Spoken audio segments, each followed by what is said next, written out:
Chers amis, eh bien je vous souhaite le bonjour, bien dans cette seconde série de vidéos consacrée à la programmation de jeux vidéo en Java sous l'environnement processing, et ceci en utilisant ma petite bibliothèque EasyLib, cette fois en version 2. Donc la dernière fois on avait réalisé un petit casse-brique, un petit paddle en version 2, eh bien je propose qu'on mette un jeu un peu plus intéressant, un peu plus dynamique, disons, le Canyon. De quoi parle-t-on? Eh bien je vous ai préparé une petite animation. Donc on lance la petite animation. Donc l'action va se passer dans un canyon. Vous avez ici un paysage de canyon. Et vous allez voir en haut qui vont apparaître des rocs. On aura des rocs de type up qui vont apparaître en haut. Et vous allez avoir également des rocs de type bas, donc en haut et en bas. Donc il y a des rocs. Pour renforcer l'idée de mouvement, on va faire se déplacer le paysage en scroll infini de la droite vers la gauche. Donc on va faire décaler le paysage à chaque frame un peu sur la gauche pour renforcer l'idée de mouvement. Mais le souci, c'est qu'à un moment donné, après le paysage, il y a un écran noir. Et bien ce qu'on fera, on va détecter la fin du scroll à droite, et ce qu'on fera, on fera un reset, on mettra en position 0 du paysage. Ceci pour faire un scroll infini, ça donne l'impression de mouvement. Donc c'est assez habituel dans les jeux vidéo en 2 dimensions, style à la Mario, il y a toujours un scroll du paysage. Lentement en tout cas. Et de même, on va se faire scroller les rocs de type haut et les rocs de type bas pour renforcer ce mouvement. D'accord? Donc on va faire dans un premier temps placer un paysage. Ce paysage, on va le faire déplacer lentement de la droite vers la gauche. Dans un jeu vidéo, on appelle ça un scroll infini. On va placer des rocs de type haut, on va placer des rocs de type bas, et également, on va les faire scroller de façon infinie de la droite vers la gauche. Alors ce jeu repose beaucoup sur le Flappy Bird. Il va apparaître des obstacles, soit de type haut, donc on appelle ça des pillars up, soit des pillars down. D'accord? Donc on aura un pilar à chaque fois. Donc un pilar qui est à droite va se déplacer vers la gauche et il va rencontrer notre petit personnage. Donc on a des pilars de type haut qui se situent plutôt en haut et des pilars de type bas qui sont donc situés en bas. Donc ce pilar va également se déplacer de la droite vers la gauche, et quand il va taper à gauche de la fenêtre, on va avoir une sorte de reset, il va revenir à droite pour que le cycle se remette. Donc ensuite il y aura un tirage au sort, soit ce sera le type haut qui se mettra en route, soit le type bas, et ainsi de suite. Il va apparaître notre petit personnage. Notre petit personnage est un petit plane, un petit avion. Alors, il a des petits soucis de moteur, c'est qu'il est soumis énormément à la gravité. Donc par gravité, il va chuter. D'accord? Donc il va chuter. Évidemment, s'il rencontre le type haut ou le type bas de nos rocs et les pilars hauts et les pilars bas, il va exploser malheureusement et il va perdre un point de vie. Et vous avez 3 points de vie. Après, vous perdez. Donc pour aider notre petit plane à se faufiler dans ce canyon, vous avez actionné une touche, par exemple la touche espace. Eh bien, en actionnant la touche espace, vous allez fournir une force vers le haut à notre petit plane pour qu'il arrive à, à échapper au pilar haut, au pilar bas, au roc haut, au roc bas. Vous voyez? Donc c'est un gameplay qui est très facile à mettre en place. On va créer des animations d'explosion, des animations pour notre petit plane. On va mettre du scroll infini dans le paysage, du scroll infini dans les pilars hauts, dans les pilars bas, dans les rocs hauts, dans les rocs bas. On verra comment choisir, comment mettre en place la mécanique du roc, du pilar haut, du pilar bas qui se déplace de la droite vers la gauche et qui revient ensuite à droite. On va pas créer une infinité de pilars, on va recycler nos pilars si vous préférez. Donc voilà ce que je propose de mettre en place en processing, avec ma petite EasyLib en version 2. Le code source et les fichiers sources du projet seront disponibles évidemment dans mon GitHub. Je vous mettrai l'adresse dans le descriptif de cette vidéo. Donc vous allez télécharger ce projet sous un format zip par exemple, et que allez-vous trouver? Eh bien vous allez trouver plein de petits fichiers. Alors tous les fichiers qui commencent par easy2 quelque chose, ce sont les fichiers qui correspondent à ma EasyLib. Vous risquez d'en avoir besoin dans votre projet futur. Donc tout ce qui est Easy2, ce sont les fichiers de ma EasyLib. Donc ne les supprimez pas et ne les modifiez pas. Ou si vous les modifiez, modifiez-les en sachant ce que vous faites. C'est très important. Il y aura bien sûr des objets comme le plane, le rock. Donc chaque objet Java aura son fichier propre, d'accord? Et vous allez trouver un répertoire qui s'appelle data, attention, data au singulier, très important. C'est dans ce répertoire qu'on va y mettre nos assets, c'est-à-dire nos ressources pour le jeu. Entre autres, vous allez mettre dans un répertoire image, donc data, puis un autre répertoire image. Dans ce répertoire image, vous allez placer toutes vos images de votre jeu, d'accord? Donc vous reconnaissez, par exemple, ici notre petit héros, ici les pilars bas, ici les pilars hauts. Donc, dans les ressources type image, vous le mettez dans un répertoire image. Les musiques, donc les musiques qui vont accompagner notre jeu, pardon, je bafouille, qui vont accompagner notre jeu, sont de type MP3 ou OGG. Donc j'ai mis deux musiques, menu.mp3, underground.mp3. Donc ces deux musiques seront également dans un répertoire qui lui est propre, un répertoire Musics. Et les animations sonores, on va les placer dans un répertoire de type Sounds. Donc c'est très très important les amis. Les ressources, à savoir les fonts, les plus de caractères, les images, les musiques, les sounds, vous devez les placer dans un répertoire qui s'appelle Data, pour que Processing sache aller retrouver ce fichier. D'accord? Donc, un truc très important, ne modifiez pas, ne supprimez pas les fichiers avec pour nom easy2 quelque chose. Ce sont mes fichiers de ma EasyLib. Eh bien, ouvrons maintenant notre projet sous Processing. Donc, comme dans le projet Paddle, nous allons faire d'abord les imports. Donc, il y a deux imports à faire. Le premier import, on va avoir besoin par rapport à ce que propose basiquement Processing de choses un peu plus évoluées. De fait, on va demander à importer java.util.star. On va apporter des choses un peu plus évoluées. Et la gestion du son, elle est gérée par une bibliothèque tierce que vous avez installée qui s'appelle Minim. On va demander d'importer les outils nécessaires à cette bibliothèque Minim. De fait, on fait un import ddf.minim.star. Voici les deux imports uniques de notre projet. Ensuite, comme dans le projet Paddle, on va créer des objets globaux qui vont être responsables de gérer le clavier, les stages, les asset managers et mettre en place la musique. Eh bien, c'est le propos des 4 objets qu'on va créer. On va créer un objet qui s'appelle GInputManager, ici. Donc G pour dire global, cet objet sera disponible dans tous mes objets de mon projet. Il est de type Input Manager, et sa fonction, c'est de gérer le clavier. C'est lui qui vous dira si une touche a été appuyée, c'est lui qui vous dira si une touche a été relâchée. Second objet global qu'on a besoin, c'est le Stage Manager. Donc je fais un objet qui s'appelle GStageManager. Il est de type Stage Manager. Cet objet-ci, c'est lui qui va gérer les écrans de jeu.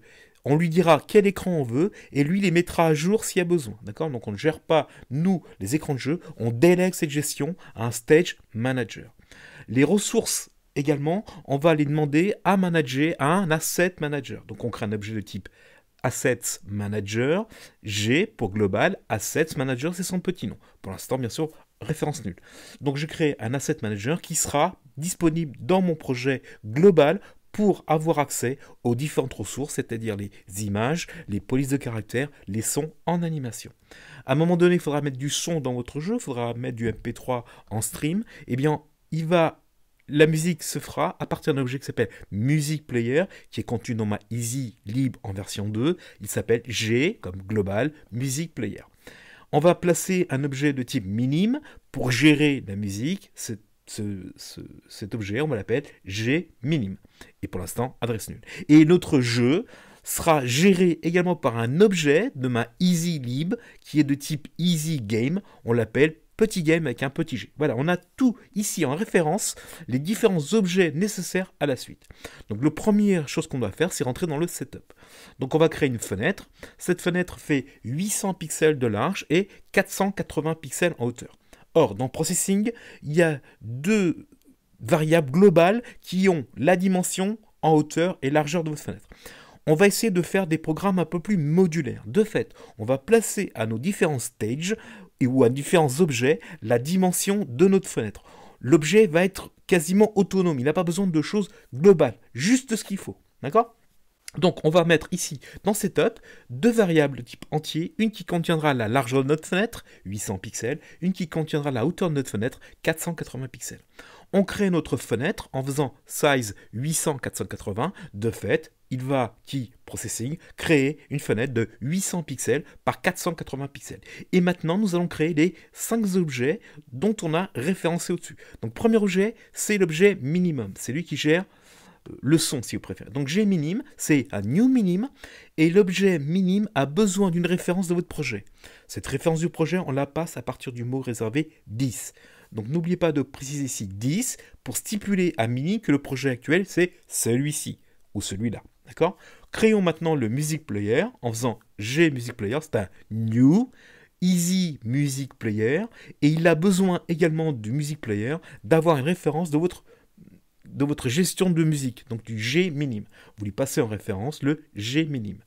L'Assets Manager a également besoin de la référence G-minim, parce qu'il va mettre en place des sons en interne. Donc, il a besoin de cette bibliothèque Gminim pour savoir comment gérer les sons. Donc, on fait G Asset Manager, c'est mon objet qui global qui va gérer mes assets, c'est de type Easy Asset Manager. Je fais New, Easy 2, parce que c'est la version 2 de ma bibliothèque, Assets Manager, et vous lui passez en référence le G-mini.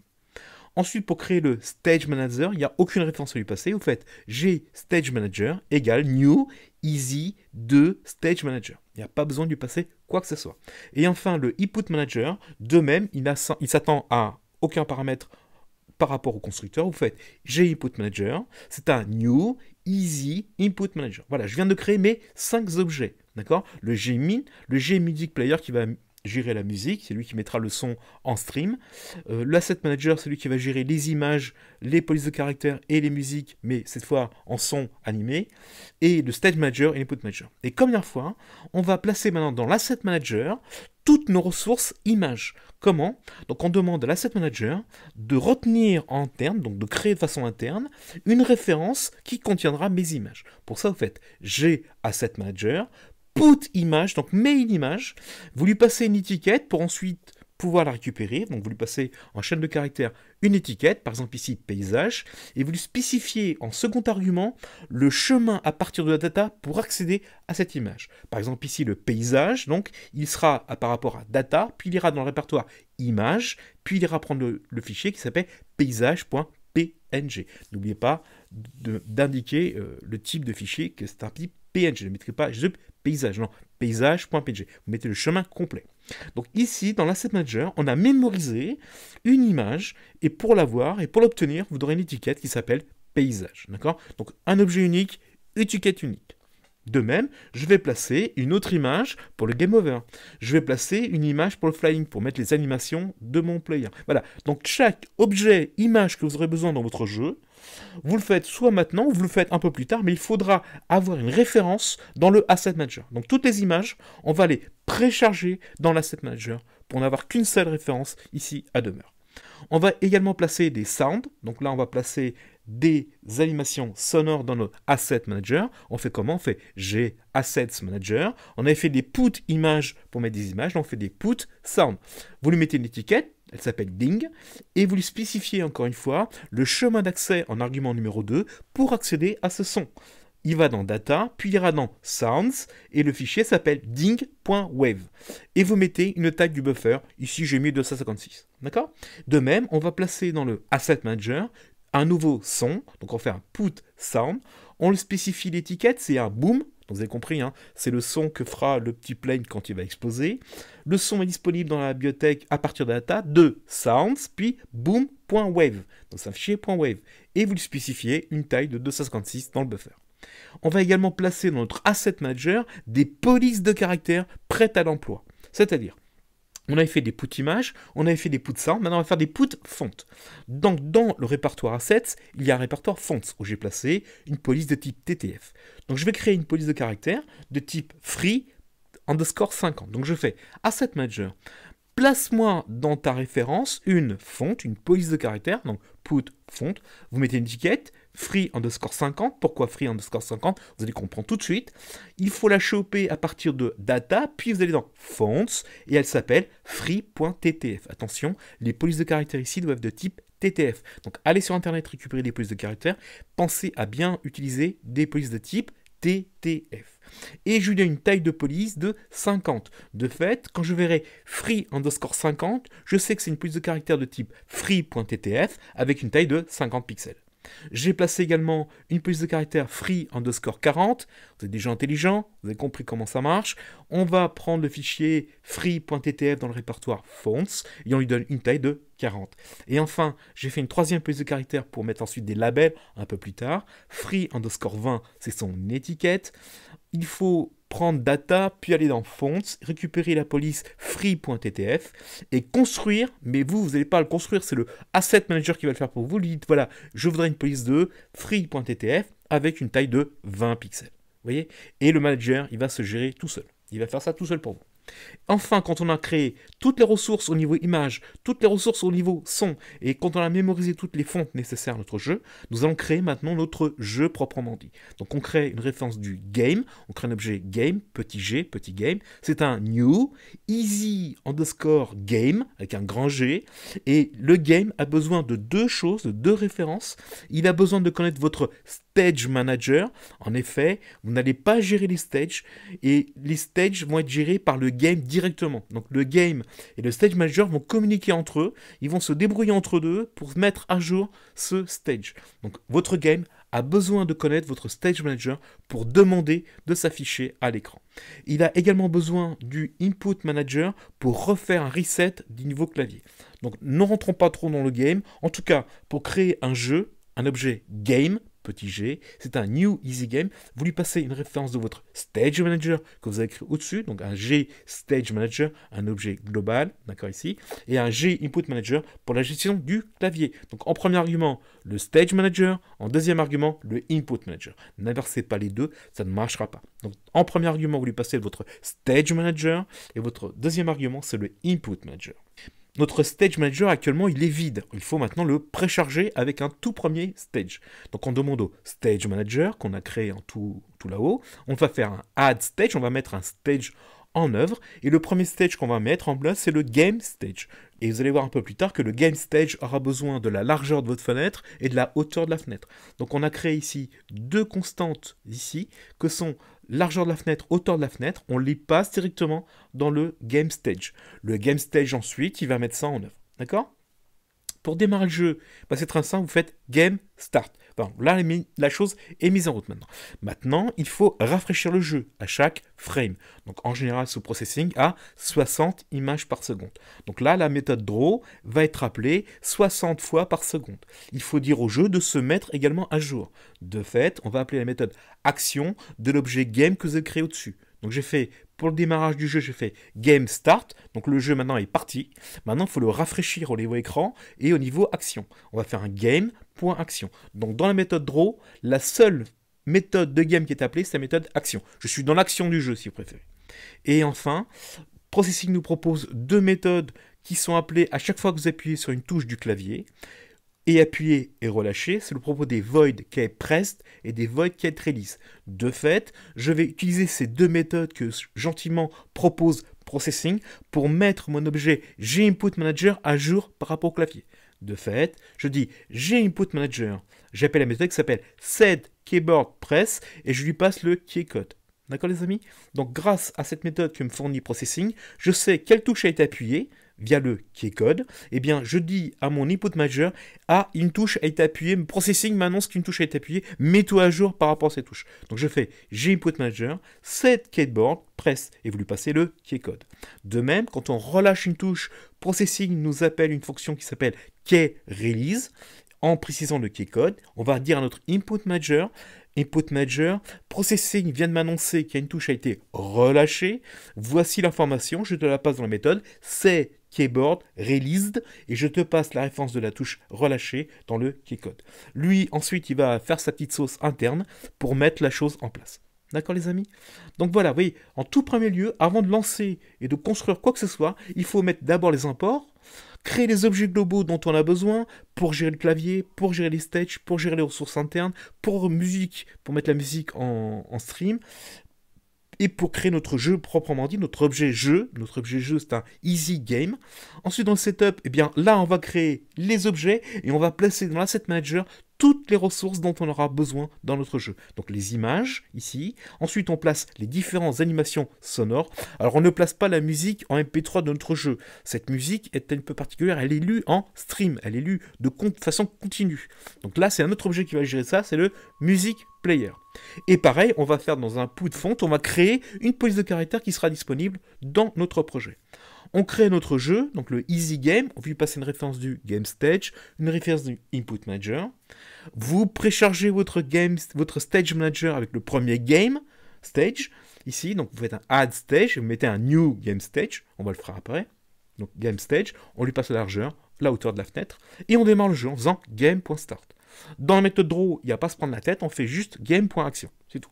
Et là, grâce aux méthodes getPress, getRelease, on remet à jour notre objet GInputManager. Donc vous voyez, c'est exactement ce que j'avais fait dans le projet Paddle 2, sauf qu'ici, j'ai mis de nouvelles ressources, j'ai mis de nouveaux fichiers par rapport à des nouvelles images, par rapport à des nouveaux sons, par rapport à des vieilles musiques. Et bien dans votre projet, vous allez faire la même chose, vous allez créer un répertoire dans lequel vous allez mettre vos ressources, et puis après, vous appelez dans le Asset Manager, vous y mettez toutes vos images, toutes vos animations sonores, et tous vos fontes qui vous seront nécessaires plus tard.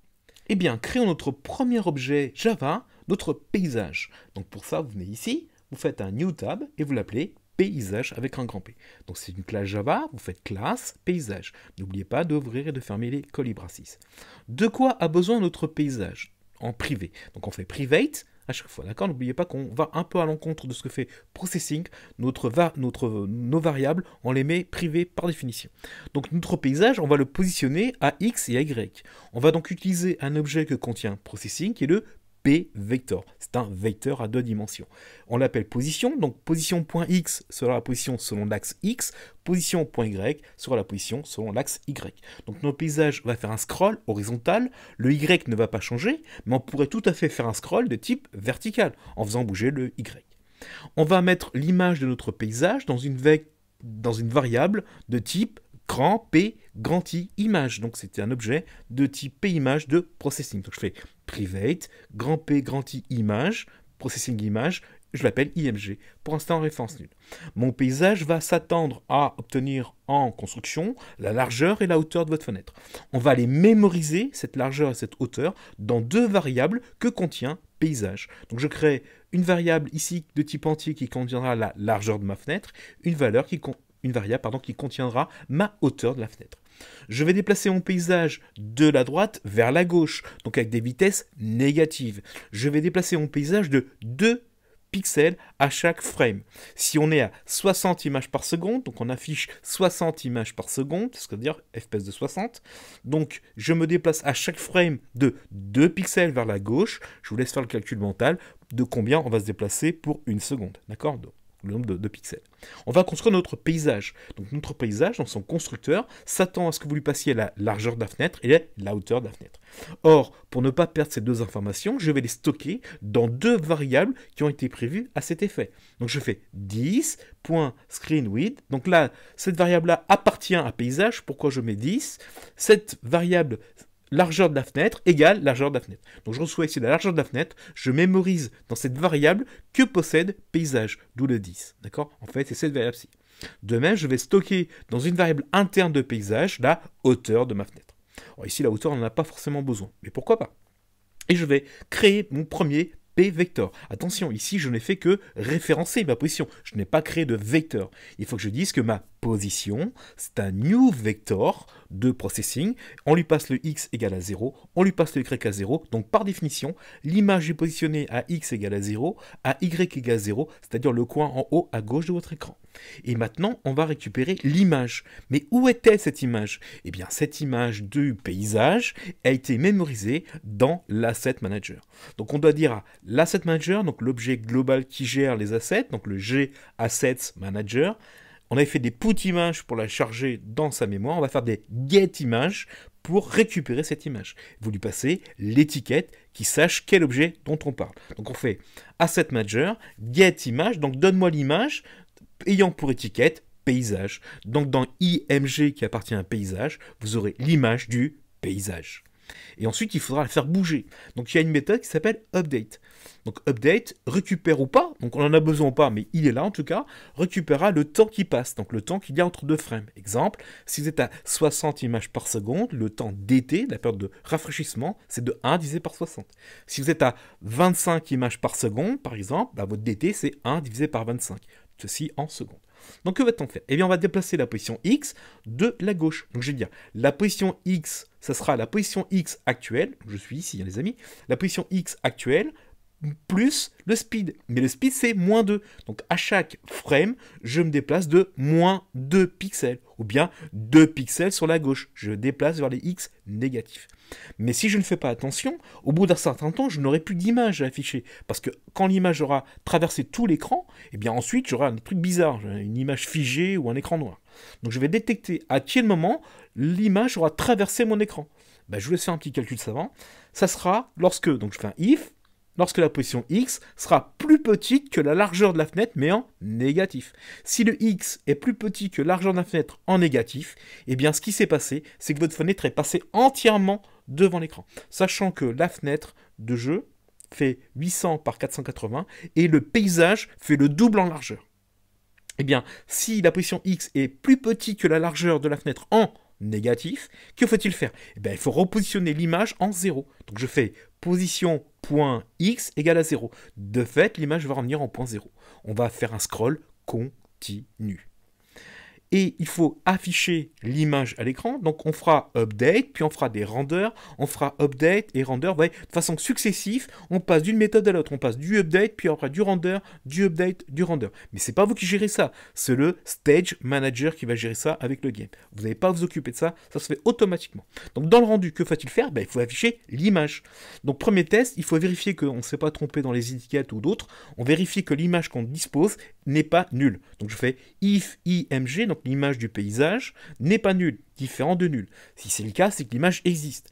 Eh bien, je demande à Processing de m'afficher cette image en utilisant sa méthode image, tout simplement. Donc je fais image, Processing attend 3 paramètres. Le premier paramètre, c'est mais quelle image veux-tu que je t'affiche? Vous lui passez le img, et comme on a constaté qu'au-dessus, il était non nul, eh ben, c'est qu'on a une image affichée.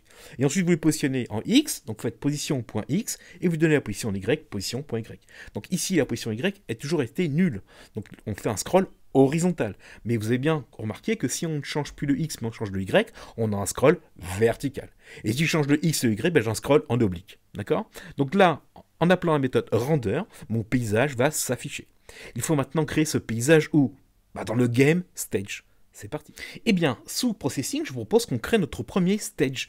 Donc, comme d'habitude, vous venez ici, vous faites un New Tab, et vous créez un nouveau fichier qui s'appelle Game, avec un grand G, Stage, avec un grand S. Donc, vous allez créer une nouvelle classe, donc c'est une classe Java, vous faites classe, Game Stage, vous lui donnez le même nom que le fichier, Extends, donc il va hériter de la easy underscore stage. Donc votre game stage va utiliser ma bibliothèque pour mettre en place son stage. C'est ça que ça veut dire. Donc, que va contenir notre game stage? Pour l'instant, pas grand chose. C'est lui qui contiendra nos acteurs, le plane, les pylars, etc. Mais pour l'instant, le seul objet qu'on peut créer pour l'instant, c'est le paysage. Et bien, on va mettre à demeure dans game stage un paysage. Donc, on crée une variable de type paysage avec un grand P, private, paysage, et on l'appelle petit paysage avec un petit p. Pour l'instant, un référence nulle. On va construire notre game stage, et comme tout stage, on va lui passer notre largeur de la fenêtre et notre hauteur de la fenêtre. Mais pour construire le game stage, il faut d'abord créer notre stage, notre easy stage. Eh bien, c'est le propos de la méthode super. Super construit le easy stage. Pour que game stage existe, il faut que son père ou sa mère existe. Il faut qu'on ait un easy stage. Donc on va faire un super, on va construire un easy stage. Il s'attend à obtenir la largeur de la fenêtre et également obtenir la hauteur de la fenêtre. Et ensuite, en sortant d'ici, on vient de créer notre easy stage. Maintenant, pour construire en plus notre game stage, on va construire en plus notre paysage. Donc je vais faire petit paysage, c'est un new paysage, et de même, notre paysage par construction s'attend à ce que vous lui passiez la largeur et la hauteur de la fenêtre. Eh bien, on lui passe la largeur, on lui passe la hauteur. En sortant ici du constructeur, j'ai maintenant construit un easy stage, et en plus dans mon game stage, je viens de le construire, à partir du easy stage, j'ai maintenant dedans, à l'intérieur, un paysage. Il faut maintenant l'afficher, et qu'il bouge. Donc il y a deux méthodes qui sont appelées par le stage manager. Celui qui gère les stages, il va faire update, puis il appellera la méthode render, il rappellera update, puis render, update, render, tant que votre fenêtre est ouverte. D'accord? Et à la méthode update, le stage manager fournit le temps qui passe, le DT, c'est-à-dire le temps qu'il y a entre deux frames. Que va-t-on faire? On va dire au paysage de se mettre à jour par rapport à la position X qui doit bouger. Donc je dis paysage.update et je lui passe le temps. Alors est-ce qu'il en a besoin ou pas? Peu importe. S'il en a pas besoin, c'est pas grave. Mais je lui passe ce temps d'été. Il utilise pas, c'est pas grave. Je lui passe, je le reçois. Donc c'est-à-dire qu'en sortant d'ici, quand je fais paysage.update, il se déplace de 2 pixels de la droite vers la gauche à chaque fois que j'appelle update. Et cette fonction update est appelée 60 fois par seconde si on est à FPS de 60. Puis après le update, il va faire le render. Il va afficher le résultat à l'écran. Et bien on va dire au paysage de s'afficher à l'écran. Comment? On fait paysage.render. Donc comme le X est déplacé, l'image est décalée un peu sur la gauche, on va voir un scroll de l'écran. Eh bien, lançons maintenant le programme. Que doit-on obtenir? On doit obtenir un paysage qui se déplace de 2 pixels à chaque frame, de la droite vers la gauche, et ceci de manière continue. Vérifions ceci. Donc on fait Run. On a une fenêtre qui va apparaître de 800 par 480. et on a bien un paysage qui se déplace lentement de la droite vers la gauche. On appelle ça un scroll continu. Alors pourquoi fait-on un scroll dans une fenêtre de jeu? Eh bien pour donner l'impression de mouvement. Quand vous êtes en voiture et que vous regardez le paysage, vous avez l'impression que le paysage bouge. En fait, vous vous déplacez également, le paysage a l'impression qu'il se déplace. Or notre petit plane ne va pas se déplacer. Il ne va se déplacer que sous les axes Y, pas sous les axes X. Eh bien le fait de déplacer le paysage, on a l'impression que c'est le plane qui se déplacera. Non, c'est le paysage qui se déplace, mais le plane qui reste fixe. D'accord les amis? Donc la prochaine fois, on va mettre en œuvre les rocs hauts et les rocs bas. Merci pour votre écoute et à très bientôt.